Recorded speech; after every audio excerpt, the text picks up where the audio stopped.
Bill and Alec, firstly, congratulations. 13 nominations for Barry.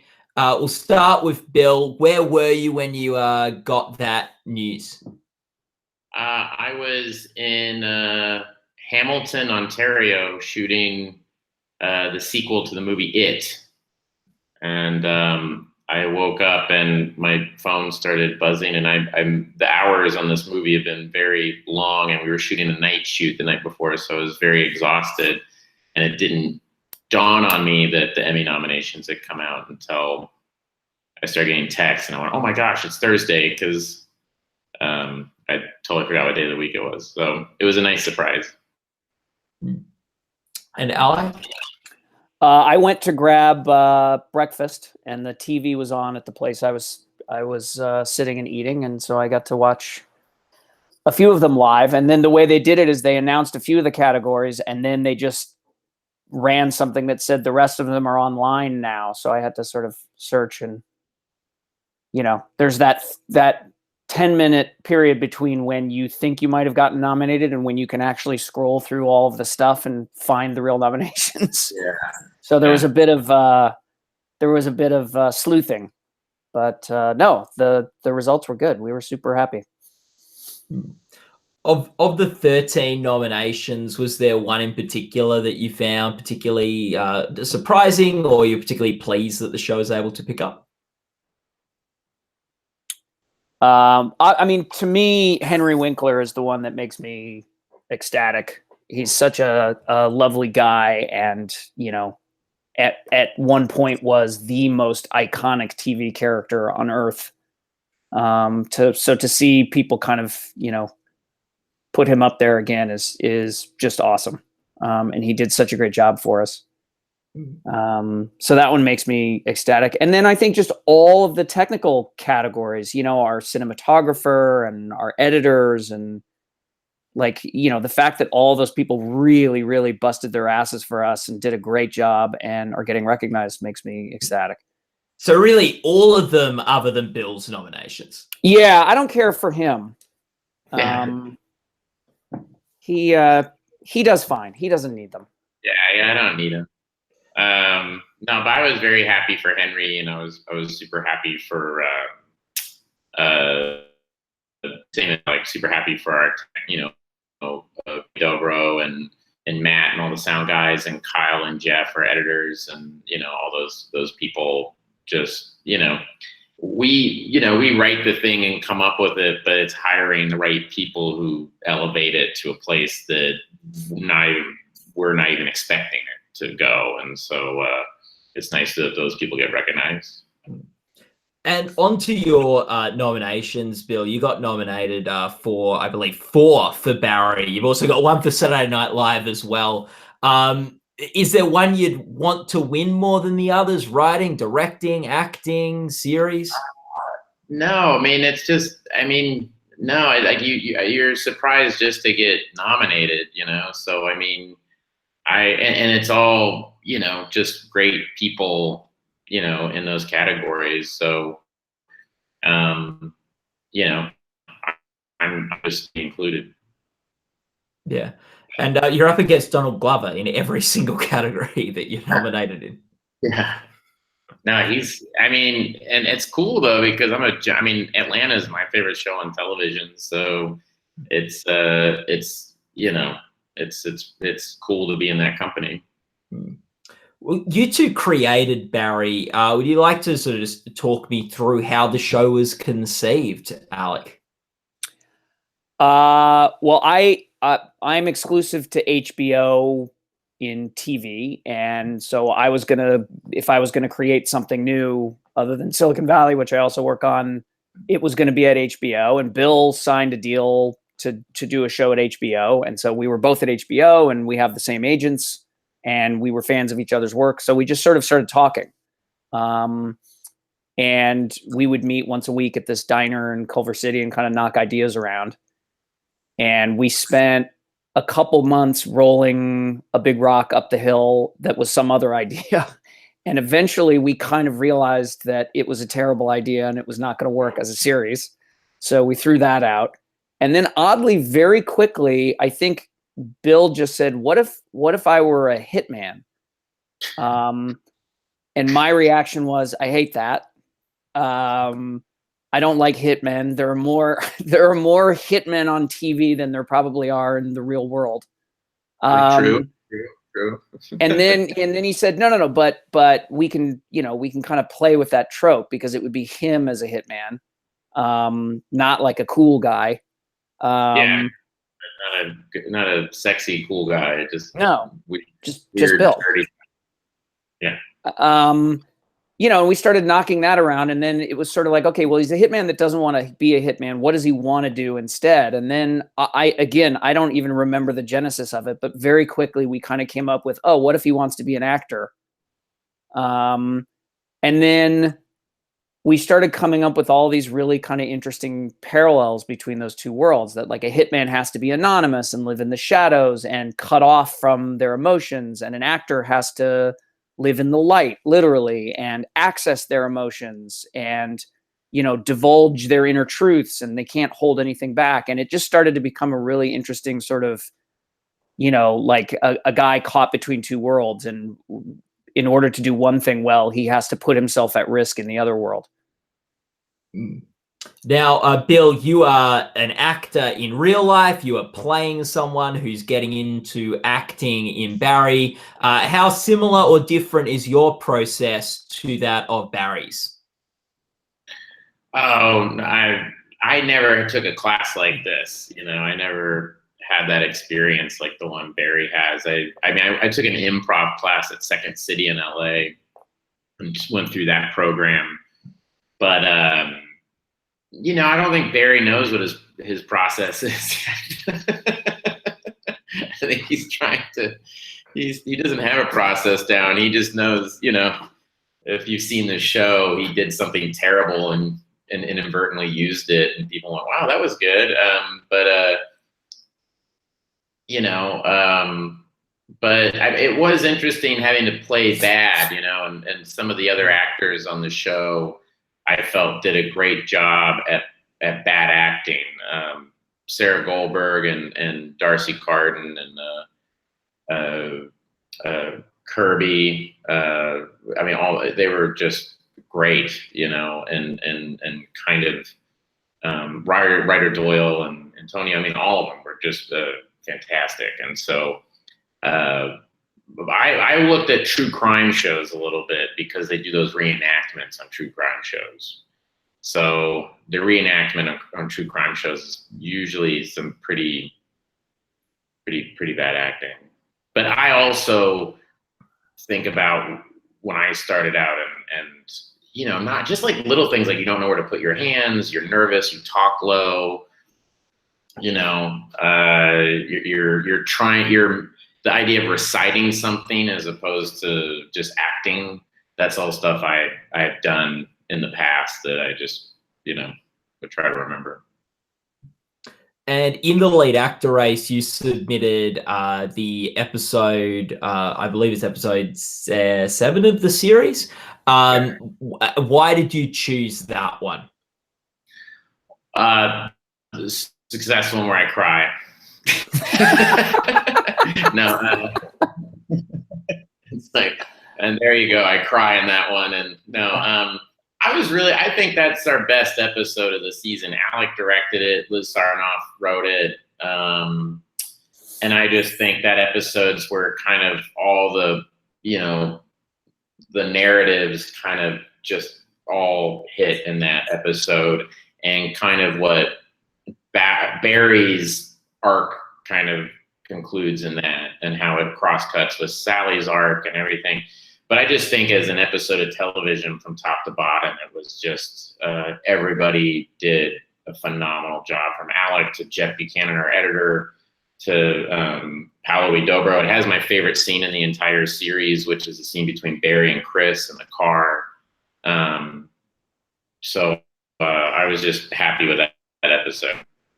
Yeah, you do a lot. You throw chairs, you shoot someone, you a picture of Judd Hirsch. Yeah. I do a lot. Yeah, you said to Macbeth. It's all happening in that episode. Yeah. Bad, good Macbeth, the kind of cheesy Macbeth, and then like a bad Macbeth. Yeah, it's all happening in that episode. Yeah. Alec, what's your favorite scene in the series? Boy,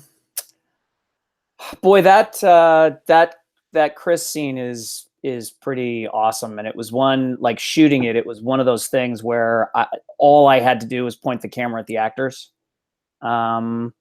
which is like, if you're in a situation as a director where all you have to do is just make sure that it's in focus, it just makes your life super easy. But yeah, like Bill said, I think like the dynamics of the whole season kind of come together in that moment. And this whole series is about a guy who's trying to do both things, and he can't leave the crime world, but he doesn't want to walk away from the acting world. And ultimately that scene is like a prime example of how he can't pull it off. Like, this is the difficulty of trying to do both things, is now he's got to shoot a friend of his. So to me, that's a scene where like the promise of the entire series sort of came to fruition. Bill? Oh, sorry. Yep. No, Yep. that's all Bill, I got. Oh, sorry. Bill, what was the hardest scene to get right for you in season 1? Oh man, there was a lot, but I do remember, Barry's breakdown in 7 when he comes out on stage and cries. That whole thing, again, kind of what Alec was just saying was, it's you kind of, when we started writing the season, we kind of write to certain benchmarks, kind of North Stars that we're writing towards, and one of them was, okay, Barry has a breakdown, and it's construed as good acting. And in order to do that, it had to feel very vulnerable and real and all that. And so I remember that being a thing of going, oh man, if this is false or doesn't work, then kind of these last 6 episodes have been kind of for nothing, because this is what we were kind of building towards. So there was a lot of pressure on that, and that made me feel good. It was when we were finished, Alec came out, and it was almost more of like relief on his face, like, okay, it's gonna work, like that was good. And then, to be honest, not like that was a specific scene, but for the whole season, just the tone of it was a real kind of, for every scene, Sarah Goldberg with her agent, can we have a scene like that and then still be funny, or Henry Winkler when he's auditioning. Both of those are in episode 4, which are great. That's a great episode too. Maggie Carey directed that episode. But the all those aspects, you're there on set watching it and you're going, okay, this is a comedy. This is really sad or really stressful or whatever, and so you're hoping, okay, no, it was just more of just checking in with ourselves, I think, while we were doing that and being like, yeah, this is gonna work. Yeah. And there were a bunch of things that we shot. Like, I remember in show 2, there's a scene where Barry is on the phone on the balcony and Fuchs is getting beaten up in the room behind him. And when we were shooting that, it's like a real, like, Buster Keaton, like, broad physical comedy scene. And that was one where, and that was pretty early in the shoot, and we were both like, is this the show? Like, does this, yeah. But you're trying to figure it out. And there were actually some things that we shot, we had this whole thing in, I want to say it was in show 4, show 5. We shot this whole montage where Barry was having like this sort of like, 6. Was it 6? This, like, Barry was having this very kind of like juvenile, kind of like mopey, kind of looking inward montage, set to the tune of this.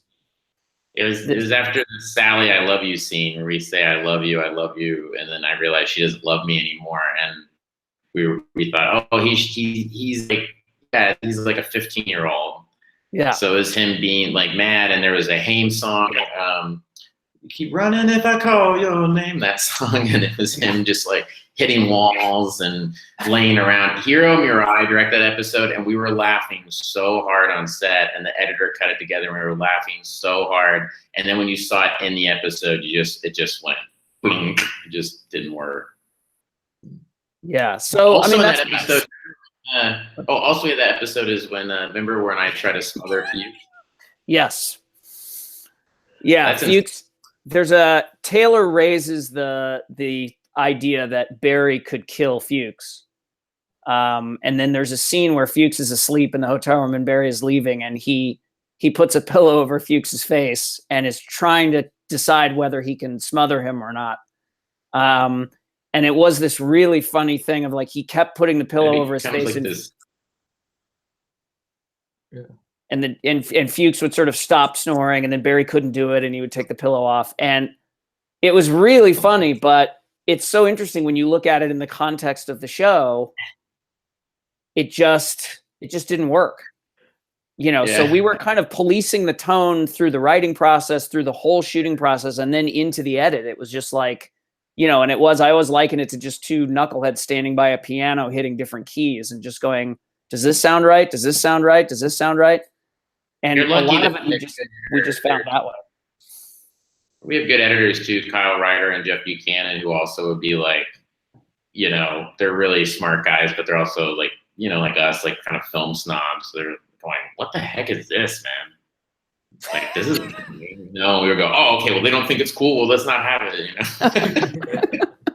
You know. You guys have such, excessive careers in comedy outside of Barry. You're both nominated for other shows this year in different comedy races as well. But what do each of you find funny? And what do you appreciate the most about comedy, Alec, and then Bill? The stuff that makes me laugh the hardest is usually stuff that I couldn't even tell you why it's funny. Like, you know, the jokes that are clearly jokes for a reason are all well and good, but they're just like the scene that Bill and Henry did where Henry was just trying to get Bill to take his hands out of his pockets. I don't know why that makes me laugh so hard, but I must have watched that scene, 300 times in the edit. And every time he's just being very patient and saying, take your hands out of your pockets. We don't act with our hands in our pockets. And just the discomfort of that and the awkwardness that Bill brought to it, like stuff like that I couldn't even tell you, here's why this is funny. Those are the things that always make me laugh the hardest. There's another thing that, and Bill laughs every time we watch this. There's a line where Sally is doing this exercise where she's envisioning a little kid who fell into an ape pit. And Cousineau comes up next to her and says, and what's in the ape pit? And Sally sort of gazes off, and there's this horrified look on her face, and she says, apes. And I don't know why that's funny, because what else would be in an ape pit, I guess, but apes. Yeah. So why does he have to ask that question? But the seriousness of it, I don't know why that makes me laugh, but every time I watch that, I start laughing. I will say Alex being a bit, he's joking a bit, but I thought there was a tonnage of 8-Pit in the episode 3, and I got outvoted by Alec and both editors. Can't have 8-Pit more in this episode. I go, I just feel like, and it got into like the stupid conversations you get into of like, I just feel like there's an 8-Pit tonnage, like email subject. And it's like, I just feel like we say it one too many times. I love, the saying when he says, what's in the 8-Pit, Sally? And she goes, apes. Like, in the way Henry looks at her, he goes like that. And it just made us laugh super hard. But then we say it like 2 more times after that. And I got outvoted, and I was clearly wrong because people say 8-Pit to me now all the time. So, and now said 8-Pit a good another dozen times in this interview. I know. Yeah. Now we got 8-Pit. Listen, I'm of the school that says you can't hear the words 8-Pit enough. Yeah, it is like, that's the funny thing that happens, when you write these things, is you get into these conversations, and then it really is. It was the same thing as Saturday Night Live, where it's like you're little kids, and you're like, all right, let's take a vote. Who likes it? Who doesn't like it? All right, fine, I lost. And if you're outvoted, you got to be like, all right, cool. and just live with it. And then in those instances, I would say 98% of the time I'm wrong and go, oh yeah, you guys are right. People love this. But to answer your actual question about what makes me laugh, kind of the same as Alec. Weird things that I can't, attitude and personality. I'm like Alec. I don't like any hard, a thing that just has a big neon sign that says joke on it. I tend to bristle or not laugh at. My daughter and I were watching, my daughters, I let them watch whatever they want, but I am also like, hey, you guys should watch good things too. And so we watched Buster Keaton, and I was showing them silent comedies. They're very young. And my 6-year-old, I go, I have a Charlie Chaplin movie again? And she goes, no. I go, why? And she goes, I want to watch Buster Keaton. And I said, why don't you want to watch Charlie Chaplin? And she goes, well, he wants me to like him. Yeah. I was right on.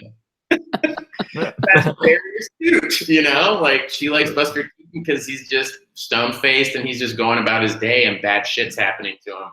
Whereas, Charlie Chaplin, it's like, and don't get me wrong, Charlie Chaplin's great, but it was an interesting insight that, at the age of 6, and I'm like, oh, I bet I was had the same reaction to that stuff. So more personality-like stuff. I will say, what made me laugh a lot, I do find it funny when a person is being very reasonable and trying to, when someone is trying to very patiently reason with a crazy person, makes me laugh. And I think that's why I kept laughing during those Stefan sketches, because when Seth Meyers would be like, okay, but Stefan, what we're looking for, when he would reset, it's the Albert Brooks, Gary Marshall scene in Lost in America, where he's like, you give us our money back. And Gary Marshall's like, I can't do that. And he's very patiently explaining why this thing that anybody could tell you is a terrible idea wouldn't work. That makes me laugh. Well, there's a scene in the pilot where Fuchs is trying to explain to Barry why being an actor and a hitman probably aren't compatible. Yeah. And it's that same energy of and Barry going, I don't know. I mean, I could do night hits, or just the stupidity of that. And Fuchs. Pain, John Wayne Gacy painted Hitler, painted and getting away what they were doing, he's trying to reason with them. that made us laugh. Yeah, no, and I think with what you're saying, Bill, about, and you do it very well too, but I think Fred Armisen's so great at that character work of not going for the punchline, but just those little character oddities. Yeah, growing up watching Spinal Tap at a young age, or Monty Python or whatever, I remember seeing Spinal Tap at a young age and being like, oh, that's funny. That's how you're supposed to perform comedy. Don't wink or anything. It's just, they're just totally in character. Okay, our last question, guys. Could you, we'll start with Alec, then we'll go with Bill. One word to describe the other person. Oh, geez. And he's looking at me. That's the problem. If he weren't here, yeah. Okay. If I say, okay, now if I say virtuosic, he's going to think less of me. See? It's impossible. Yeah, okay, fine. Mediocre. There, okay. Happy? That's good. Thank you.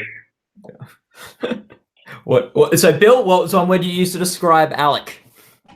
White.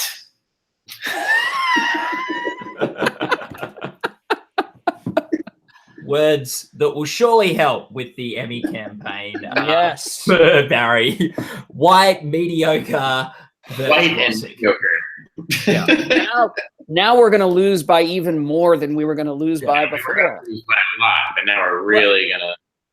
Well, on Gold Derby, in a lot of your categories, you're up there, which probably means you will either win a lot or almost win a lot, or somewhere in between.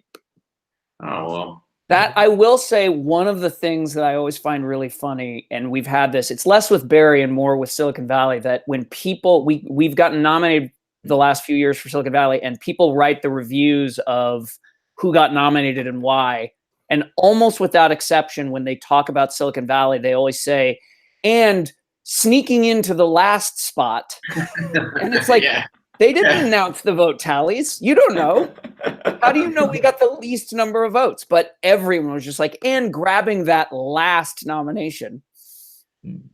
I don't know. I feel like that's probably not being the case every year, Alec. That'd be my read on the category. But well, yeah. But you don't know, as you say, don't know. Haven't won, so yeah. We're in that pack of losers somewhere. Yeah. So, guys, all the best for the Emmys. It'd be great for Henry Winkler to finally win. He's never won an Emmy before, and good luck for 13 nominations for Barry. It's a good chance you'll win somewhere, hopefully. Yeah, but it's just nice for the first season to have the show recognized like this. Was I mean, yeah, we were ecstatic just for first season of a TV show to get recognized, you know, for anything. So for 13, got this, you know, it just means we get to keep making the show, which is that's what we were like. Oh man, now we can keep making the show because we have this story that we want to tell. So we keep doing it. That's awesome. Yeah. Thank you so much for your time, guys. Great to chat. Yeah, you got it. Yeah. All right. Good. We're done.